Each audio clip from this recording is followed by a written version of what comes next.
With the initial setup out of the way, you're now ready to learn Laravel. But first, a note on why you're learning Laravel. We don't learn tools for the sake of learning tools. Instead, we learn tools because they help us accomplish something, or they help us solve a particular problem that you currently have. So here's a basic example, but you'll get the idea. You didn't learn how to use a ratchet because you wanted to know how ratchets work. At least, I don't think. You probably learned how to use a ratchet because it helps you mount a TV on the wall. That was the problem you were trying to solve, and the ratchet was the tool that got you there. So with that in mind, if we want to learn something new like Laravel, the same thing is going to be true. We need some kind of problem to solve.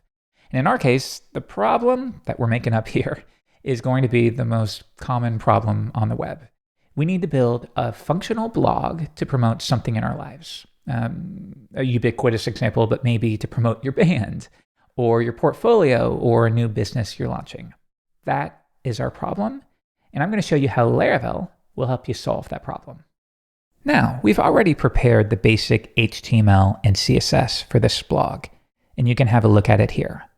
This is the overview page, and this is how a single blog post appears.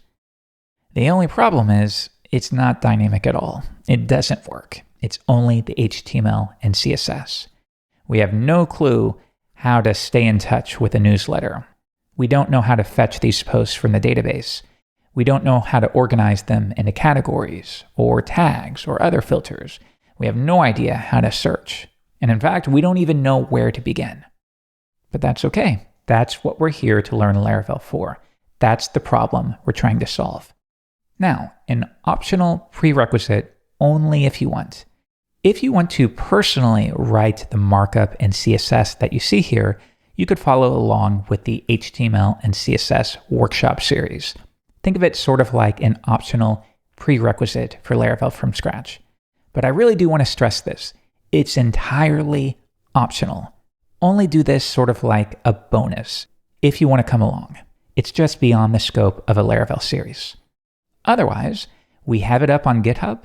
You can view the HTML here, and we're going to pull this in as part of our learning. So the choice is yours, but in the next episode, I'm going to get started.